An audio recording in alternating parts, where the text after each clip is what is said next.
let's get going here. So before we get into the illicit side of things, just want to let's start with you, James. Maybe a couple key takeaways of what you found has led to the success of Insalata. A couple high-level points of what's been working for you, and also mention how illicit stores are impacting you. Yeah, for sure. So I've been with Insalata now for 4 years. We've been open. We have a cafe that is 5 doors over from us. We have a medicine wheel that's a door beside them, so 6 doors over. So it's been an uphill battle from the get-go for us to kind of have to compete with cafe.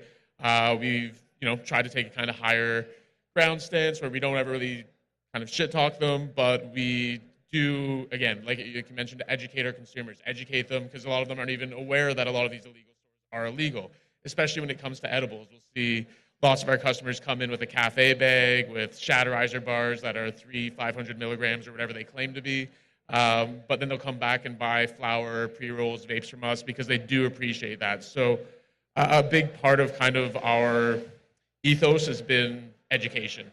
So we're dealing with a drug. We want our customers to be informed. Bring it a bit closer. Bring it a bit closer? Okay, there we go. We want our consumers to be informed. We've put that education on the forefront from the get-go. We have a very approachable store and staff where we really want to understand what our customers looking to get out of their experience with cannabis. As an owner, and just when we've opened up other stores, going around in different dispensaries, the amount of times where I walk in and they just offer, oh, this is the highest THC, cheapest price, and they don't even ask, don't care. It's just like, what are you doing? How are you going to help your customers? So just making sure that education's there, understanding what they want, like you mentioned, having a good curated menu. We've got your value stuff, your kind of mid-tier, we've got your premium stuff. We don't carry full lineups of a lot of companies because you really got to pick and choose depending on that demographic, which of their SKUs are hits and misses, because there are hits kind of in value and mid and premium, and there are misses in all of those tiers. So just understanding those products, understanding your consumers, listening to your consumers, I think is really just kind of really put us in a position to continue to grow and succeed like we have. Yeah. That's a great point. Yeah, to further your point, it's amazing how many of our consumers aren't aware that these illicit stores are illicit. They go, well, they're open, they must be legal, right? So part of that is informing them, creating the distinction. I also want to make a point that, this is legacy to legal, right? There's always going to be a person that you can get your bud from or whatever. You're going to order online, right? But it's something we can't really control. My uncle makes wine, for example. You can't control everything. But what we can control are these retail locations, which is what we're going to talk about in a second. Thanks for that, James. Mike, tell us a little bit about you, what's been working for you, and what have you been sort of doing? My name is Mike Dunn. I'm the co-founder and operator of 1922 Cannabis and Delivery in downtown with my wife. We've been open for just over 4.5 years, and we specialize in retail and then recently delivery, and I compete against the illicit market both from a retail standpoint and online with delivery, so I have a pretty unique perspective there. What have you found? Have these illicit stores been impacting you all that much? Like, what have you found through that experience over the 4 years with us? Yeah, it's been interesting. I've had two kind of corner me in, believe it or not, probably like 150 meters in between us, and recently in our division of 51, I think they closed 8 stores, so I had a really cool opportunity to really understand that business. Like, obviously, we all are impacted and we observe it, but like physically understanding what you think the impact to that business is on yours was pretty eye-opening. The day that all the stores got raided, I was a bit brash, but I went to the stores and the front doors, and I put signs to my store, being like legal store, and I drew an arrow and a map, and for those first 3 days, I was shocked and pleasantly surprised with the amount of market share that these guys still occupy. I've been so focused on the legal market and growing, especially on the delivery side, competing against everyone in this room, that I hadn't really got a real interesting view of what that market size was. Like, obviously, everyone lives it and has their own experience, but like quantitatively, we did over 170 people in foot traffic in the store on the first day they both closed, which is probably an unheard of number. I don't think we've ever done that in the 4 years that we've been open. And really was able to see what that was happening there. That's kind of the eye opener.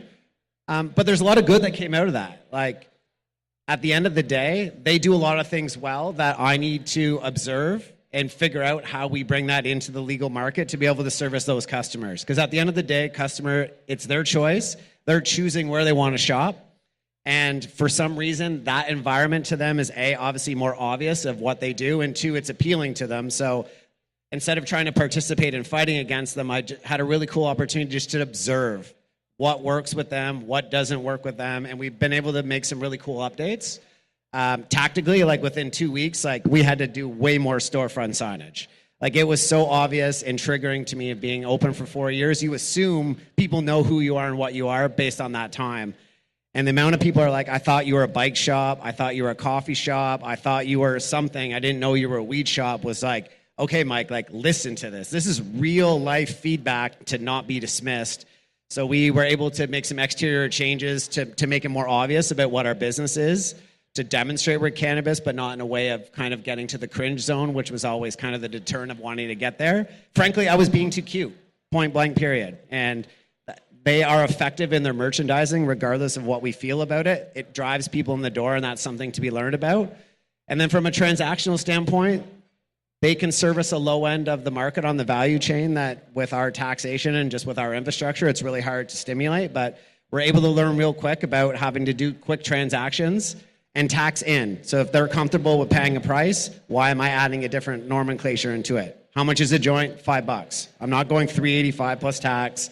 So just as like some actual practical, tactile examples of the recent experience, how big of a market I think it is. Like they're probably doing 300 transactions a day between the two stores. Wow. That would be my guess, and seeing it in real life in 2 weeks. That's great insight there. And to that point you made about seeing the traffic increase for both of you when they temporarily close, one thing that sort of kind of bothers me about other leaders in our industry, obviously as retailers, we're being very vocal about this, but I want to see more LPs, leaders of LPs, talking about this, because if we don't sell your shit, you go out of business. It's happening all day long, right? So LPs, leaders in the industry, be more vocal. So thanks for that, guys. Ann, welcome. Obviously, not here to bite your head off, so I appreciate you taking the time.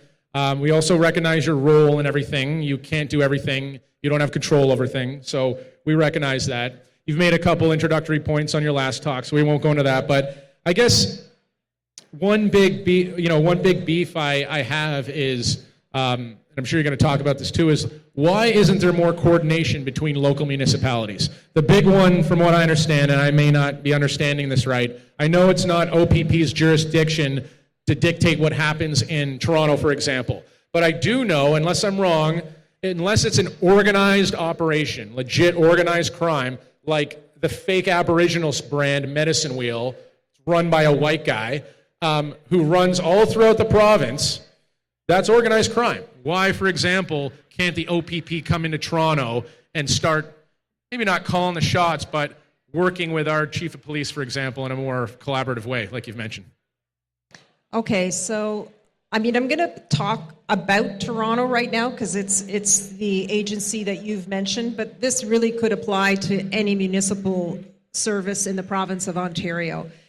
The OPP has jurisdiction across the province, but you can understand fundamentally how it would be inappropriate and unwelcome for Big Brother to come into any city and say, this is how you're going to conduct your business. It doesn't make for good partnerships. What we need is collaboration versus an imposing of our mindset into other municipalities. We, as the OPP, cannot begin to understand all the intricacies of every community and its needs, and so we are respectful of that. What I can say is there has been and continues to be a lot of conversation with Toronto Police. Clearly, their approach to dealing with the illegal storefronts through bylaw enforcement has not been successful. They will admit that. But now we have to right the train, and that's not an easy feat. Just between James and Mike here, we determined that raid on the Medicine Wheel stores happened in Mike's jurisdiction, didn't happen in James. And that's because you're seeing a divisional response to that community's needs. So in Mike's area, the division has prioritized the illegal cannabis. I don't know why or why not in James's area, so I can't comment on that. But what you're seeing is divisional leaders respond to the needs of their communities. It becomes really important for all of you to continue that communication on what your needs are, because you may be one voice, but if they're hearing it 20, 30, 40 times from local schools that have concerns, retailers that are being impacted fiscally, all sorts of different impacts to these legal stores are hitting the local politicians, the MPs, the MPPs. That's when it starts to make a difference, because that's when it shifts the priority of that crime response up on the chain. As much as we in this room all understand the public safety impacts of illegal cannabis, you're going to be hard-pressed to compete against human trafficking, gun violence, all those crimes that have a direct and dire impact on public safety. So we have to communicate that in other ways. So it's not to say this is not a priority in your community, it's how to make that priority bump up on the list. And it's going to fluctuate, right? Maybe in the next 3 months you'll see concerted efforts towards enforcing against illegal storefronts. And then it'll wane because there's been a rash of home invasions or carjackings. It's the evolution of law enforcement. We do not have the resources to address all issues all the time, and so we have to be prepared to ride that waves. I can tell you that the enforcement that happened in your division, the cannabis enforcement team was consulted on that. We shared some ideas on how to be more effective, more efficient with the resources they had. We shared best practices, so that communication does happen. Where we do enter into another jurisdiction because our investigation leads us there, our investigation, we always do so in collaboration with, or at least with the knowledge of that local police service. So we could be doing a distribution and warehousing sort of investigation, and we find that there's warehouses in New York and Toronto.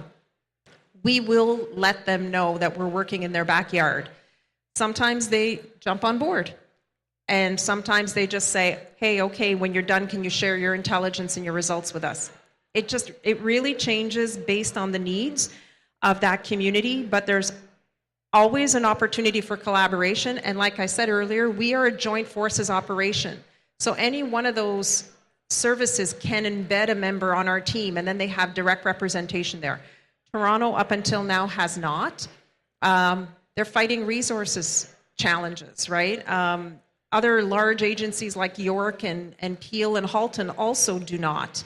So now with our increased funding, I'm hoping we can bring them around and have them join our team formally. But again, baby steps. I appreciate that. And to one of the points you made, Anne, you're part of the retailer chat group that I was mentioning. Some of you might have noticed that I bitch quite a lot for good reason. We need to be doing more of that, whether it's your local leaders, your MPs, your MPPs, your mayor. Nothing gets done unless you make noise. No matter what we do, you got to make noise, okay? So thank you for that, Ann. Yeah. I think it's a really good point. Like, it's not just bitching about it. You have to do something about it. And the experience that I've just had in the last 4 years, what triggered this event was a lollipop, which was supposed to be THC, had fentanyl in it, and someone died. So in our division, that's what turned this into a public and health and safety issue, which is what it got bumped up the food chain. But it wasn't without the groundwork laid by myself and other peers in our territory to really be being active at an MP level, at an MPP level, with the local police chiefs. Like, there are things we can do. It's not just all about understanding and viewing the problem. Like, there is action, and it's inappropriate that it takes someone dying for there to be action, but if that's what's going to readjust the prioritization in each division, then so be it.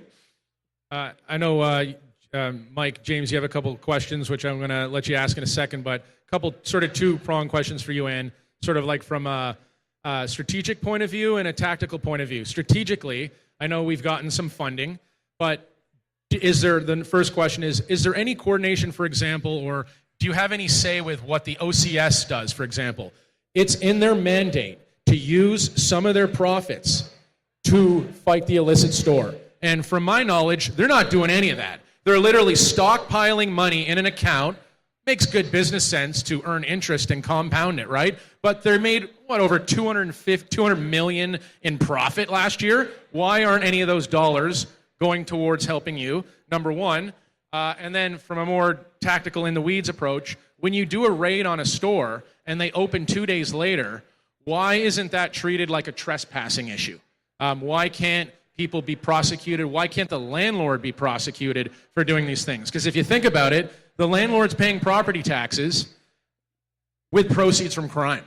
So how is there not more enforcement going directly against the landlord, as a more specific question? Okay, let's talk about the funding piece of that, for example. I know that there are colleagues here in the room from the OCS, and I think they'll be better positioned to talk about how they take in money and how they're allowed to spend it. From the and by the way, I can tell you that they have the OCS in particular has always been very collaborative with us in terms of what can we do to help you. So those conversations are open and ongoing, and it's a very positive relationship. You're not going to hear too many people in government say this too often, but I don't need money. I have the money. I need resources. And those are much, much harder to get because of the reasons I explained in my introductory comments. I just can't hire the people that I need. It's going to take time. We need to develop that subject matter expertise and get boots on the ground, get our municipal partners at the table. So the money itself is actually a really small piece of what we need as a law enforcement community to be more present in the in fighting the illegal market. So as much as we appreciate your industry's lobbying for us getting more funding, it was heard, the government responded, we have it, now we need to move into the next phase of that implementation and putting that money to work. Appreciate that point. Okay, so the second part? Second point was more in the weeds a little bit. You come in, you raid a store, they get shut down, they open 2 days later, and the whole rigmarole happens, over and over, blah, blah, blah. All right, so I'm not sure if many of you in the audience have heard of the whole concept of community policing, right? Police have been very criticized over the years about coming in heavy-handed on what is deemed to be perhaps a more minor issue within our communities. So with respect to cannabis enforcement, we do like to take a tiered approach. And a lot of the times when you see a raid happening on a store, there's a very high chance that that store was first spoken to, warned, perhaps a letter, perhaps a conversation with a local police officer who talked about the potential implications of running without a license. We like to be part of the solution as opposed to coming in heavy-handed from the get-go. So when you see a store get closed, it's usually not their first interaction with law enforcement in terms of having opportunity to close. So that being said, once we do a closure, police officers, unlike the AGCO or other regulatory bodies, we do not have the ability to just walk into a store and enforce. All our entries have to be done by way of a judicial authorization. We need a judge or a justice of the peace to give us permission to take enforcement action, also known as a search warrant. That's what we do, is we execute search warrants. We do not have the authority to simply enter and enforce without that permission, if you will, from our judiciary to do so. So once we gather that evidence, we prepare an affidavit, we bring it to the courts, we get permission to execute a search warrant that we've shown is needed to lay charges of criminal offenses, whether federal or provincial. Then we enter. We do the business that you talked about, we close. Some have said that they are allowed to reopen after because it's a separate sort of process, they can reopen and then it's up to us to take enforcement. There is no authority to reopen, but many of them do so. So what that puts us in that next situation is we need to bump it up, right? So we start our process again. We go back into the court system. We show that there's a blatant disregard for the law, and we elevate the consequences to that second opening. And sometimes that includes a seizure of property, like physical property, assets, signage, cash registers, shelving. We've done it all. We've put restraints on property that is owned by the business owner. But where you have a third-party landlord, it becomes a little more complicated. Normally, when we do the first level entry, we also serve notice to the landlords that they are allowing an illegal operation to operate and that there could be consequences to them.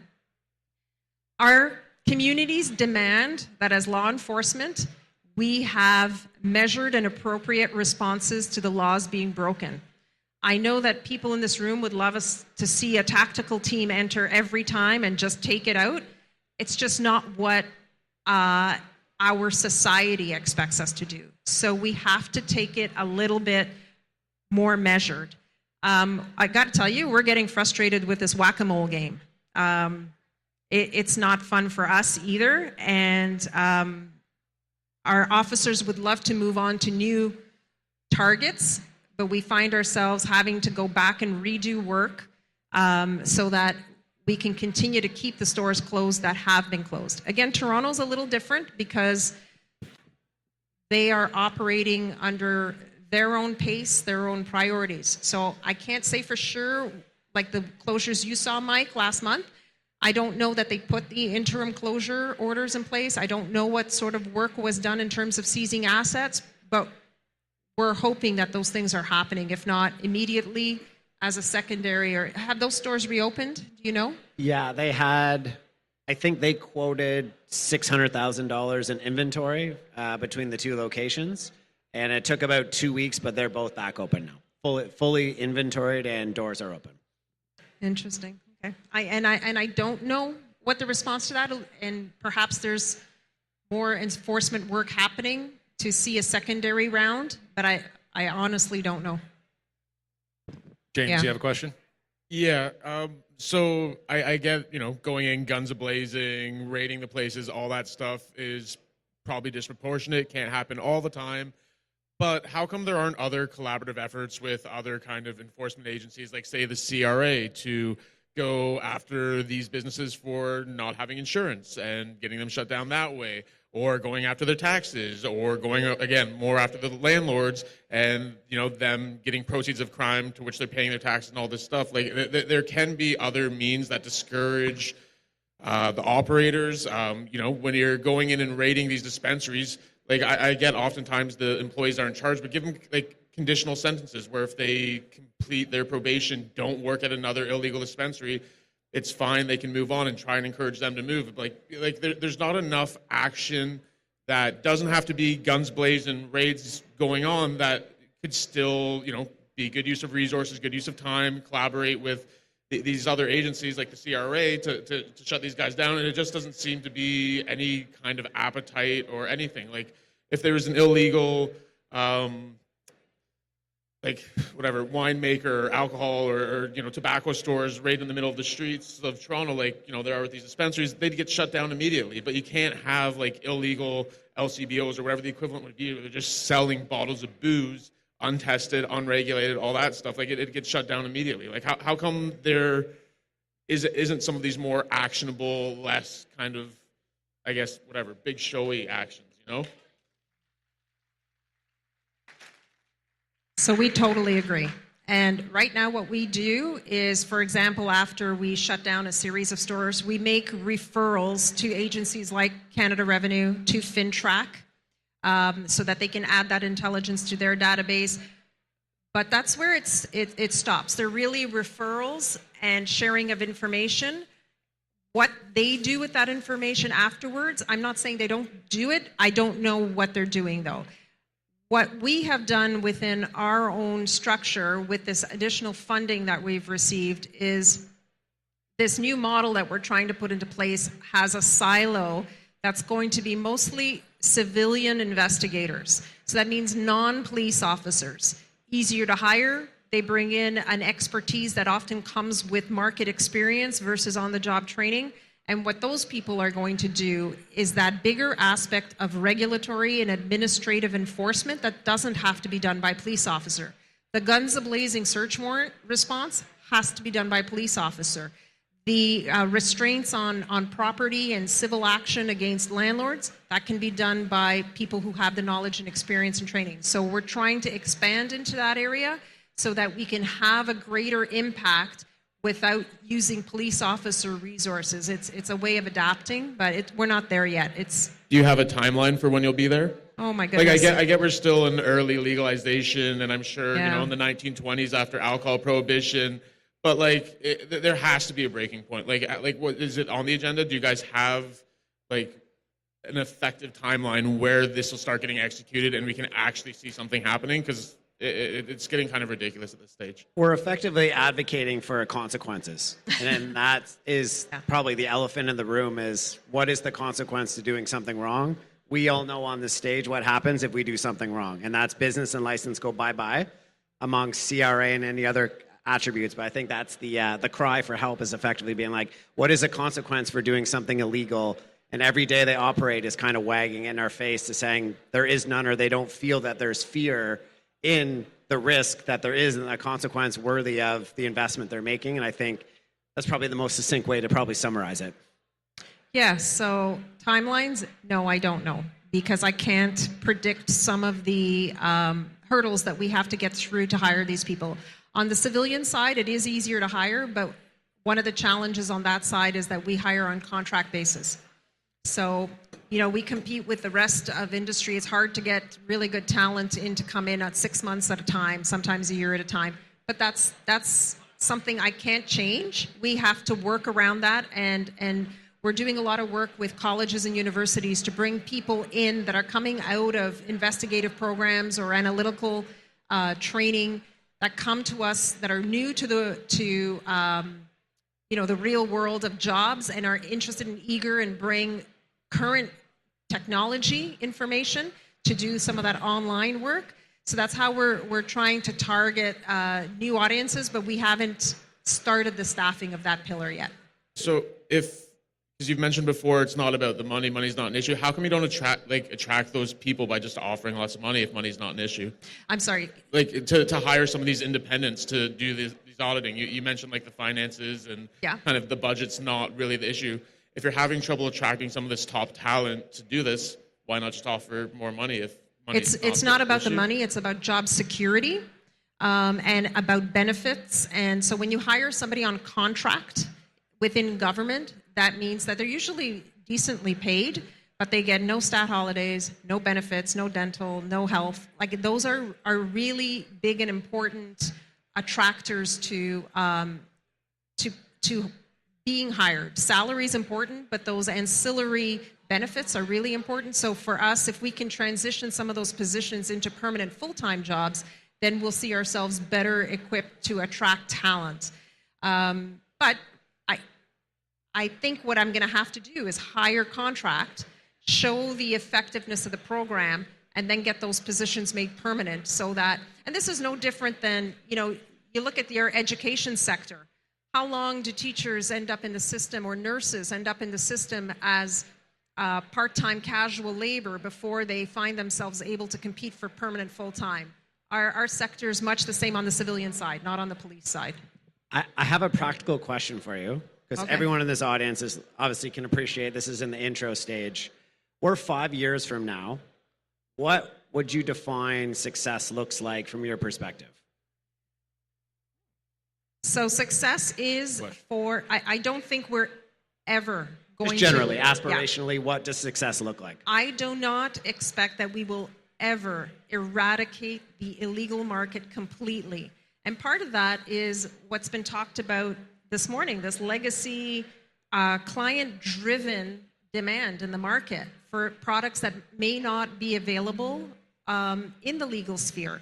There will always, right now, no one ever talks about illegal booze cans. They're out there, but they're such an insignificant part of the liquor market that they don't impact the legal operators to an extent that their livelihoods are threatened. That's what I would like to see with you. If somebody has to be driven to the dark web to make their illegal purchase, so be it. I feel that's success. But when you're able to walk into a store or to buy it online just through a Google search, that's where I think we're failing. Last question before we have to jump here. For you, Ann. We all know a big hindrance to anything that gets done in our world are frankly, the politicians. Like I know on the board, for example, of the OCS, I don't know if David Lobo's here. He's done a great job at the OCS. He's improved it handedly, but the people on the board are holding him back, right? So for you as a leader in the OPP, what is your biggest frustration with this all from either a leadership standpoint, and what do you think would happen more to make your job easier? So I honestly feel that I have the support of my senior command within the OPP and in government to do the work that needs to be done. What we are really hindered by is processes, bureaucracy, just the idea is there. It's been approved. The money's there. But trying to get that wheel turning just takes forever. And I assure you that I have a colleague, named Rachel Huggins, who is my counterpart in this world, and she looks after the legislative side. The two of us are constantly hounding government and our own leaders for faster decision making so that we can operationalize the commitments they've already made. The money's there, the commitment is there, but government is such a massive wheel that getting it moving, that's our biggest challenge. And what you do in terms of advocating for the change that are needed does help us. You may not see it day to day, but it does eventually culminate into a complaint from a community that cannot be ignored and has to be addressed, which helps us. So from the takeaway, it sort of sounds like we're entering a new stage of enforcement, is what you're saying. Like, we got some of this funding, we need more resources, right? But you say there's a marked next step that's happening within the next, Yeah. you can't give timelines, I get it, right? I think we're going to do more of what we've already done successfully on a grander scale now that we have the money. So that's your traditional law enforcement side. And we're expanding into that new area of administrative and regulatory sanctions that is going to be new to us, but I think has a potential to make the impacts you're talking about outside of, handcuffs and search warrants. And by the way, one of the things we haven't touched upon is sometimes one of the biggest impacts to our law enforcement initiatives is the poor employee who's working in the store behind the till who gets charged with all those offenses because we don't always have the layers of ownership and management behind that person to lay the charges at those higher levels. And that's not a feeling that we like. We don't want to charge the 22-year-old kid who's trying to make some money to get through university and sometimes doesn't even understand that they're working in an illegal store. But they happen to be there the day the tactical team goes through the door. And that's a problem for us. We really do want to hit those higher levels of directorships within companies and operational leadership of these illegal enterprises. Well, we got to jump for lunch. I can't speak for everybody, obviously, but I will say I appreciate you engaging with us moving forward, and hopefully we could do this more often and work together to get this bureaucracy moving, right? So thank you. All right. Thank you very much.